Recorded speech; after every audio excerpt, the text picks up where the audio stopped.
இது இங்கிருக்கும் அப்பாவி சுதாமாவுக்கு எப்படி தெரியும்? இதற்குள் இன்னொரு பிடி அவலை எடுத்து வாயில் போடச் சென்றபோது ருக்மணி தடுத்துவிட்டாள். ஒரு இனிய கிருஷ்ண பக்தன் தனக்கு கிடைக்கப் போகும் பணத்தால் மனம் மாறி பக்தியை மறந்து உலக இன்பங்களில் மூழ்கிவிடலாம் இல்லையா? அதனால் அதிலிருந்து சுதாமரை காப்பாற்றினாளாம் அந்த தேவி. பின்னர் அங்கிருந்து விடைபெற்றார் சுதாமர். அவர் கிருஷ்ணரிடம் செல்வத்தை கேட்கவும் இல்லை. அந்த மாயக்கல்லன் நண்பனின் வறுமையை பற்றியெல்லாம் அறிந்திருந்தும் அவரும் கேட்கவில்லை. ஆனால் நண்பன் கொண்டு வந்த அழுக்கு துணியிலிருந்த அவளை மட்டும் எடுத்துக்கொண்டார்.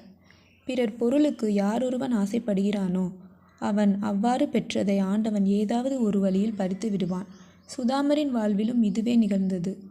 பால்யத்தில் இவர்கள் சாந்தீபனி முனிவரிடம் பாடம் கற்று வந்தபோது ஒரு நாள் முனிவரின் மனைவி 2 குழந்தைகளையும் அழைத்து சமையலுக்கு விறகு பொறுக்கி வர அனுப்பினாள். போகும்போது இருவரும் சாப்பிட்டு கொள்ளுங்கள் என சொல்லி வெல்லம் கலந்த அவளை ஒரே பொட்டலமாக கொடுத்தாள். விறகு வெட்டி கொண்டிருந்த நேரத்தில் பசி எடுக்கவே குசேலர் பொட்டலத்தை பிரித்தார், சாப்பிட்டார். கிருஷ்ணரை அழைத்து அவருக்குரிய பங்கை கொடுத்திருக்க வேண்டாமோ? ஆசையோ பசியோ முழுமையாக சாப்பிட்டு விட்டார். அன்று கிருஷ்ணர் அதற்காக ஏதும் சொல்லவில்லை. பகவான் உடனே எதையும் தட்டி கேட்க மாட்டார். இப்போது அவருடைய நேரம். அன்று தர வேண்டிய தனக்குரிய பங்கை எத்தனையோ வருடங்கள் கழித்து இன்று கட்டாயமாக பெற்றுக்கொண்டார். உலகத்தில் பிறந்த யாராக இருந்தாலும் அடுத்தவன் பொருளை வலுக்கட்டாயமாக பறித்தால் அவன் இறந்தாலும் சரி, அவனுடைய வம்சத்தில் வருபவனாவது நிச்சயமாக அதற்கு பதில் சொல்ல வேண்டிய காலம் வரும். ஒரு வழியாக குசேலர் அவந்தி வந்து சேர்ந்தார். அங்கு வைத்து ஏதும் தர மறுத்த அந்த கள்வன் கண்ணன் குசேலர் ஊருக்கு நுழைந்ததும் அடையாளமே தெரியாமல் உருமாறிவிட்டார். உடலெங்கும் நகைகள் பளபளத்தன. கிழிந்த வஸ்திரம் பட்டு வஸ்திரமானது.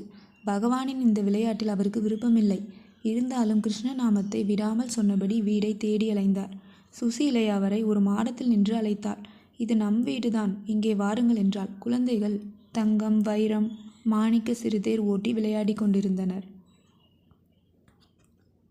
இவ்வளவு வறுமையிலும் அவர் வீட்டில் கூலியை என்றாவது ஒரு நாள் வாங்கிக் கொள்ளலாம் என்று வேலை செய்து வந்த வேலைக்காரியின் கழுத்திலேயே 100 பவுனுக்கு குறையாமல் தொங்கியது. இப்படி அதிசயங்களை நுகர்ந்தபடியே வீட்டுக்குள் நுழைந்த சுதாமர் நடந்ததை அறிந்தார். கிருஷ்ணா, ஏ மாயவனே, என் ஆத்ம நண்பனே, அடே இந்த அழியும் செல்வத்தை நாடியா உன்னை நாடி வந்தேன்? ஏ கயவனே, என்னை ஏமாற்றி விட்டாயடா. நான் உன்னிடம் செல்வத்தை கேட்டேனா? என் பக்திக்கு மரியாதை, அவ்வளவுதானே?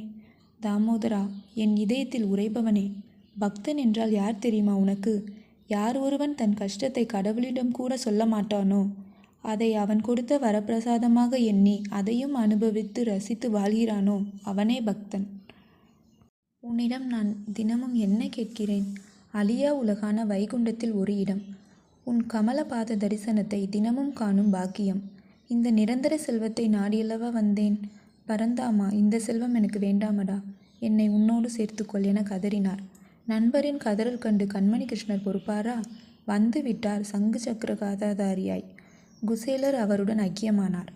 பகவான் கிருஷ்ணரின் இந்த வரலாற்றை படித்தவர்கள் இதிலுள்ள கருத்துக்களை பின்பற்றி நடந்தால் இப்பிறவியில் எல்லா இன்பமும் இனி பிறப்பற்ற நிலையும் பெறுவது உறுதி.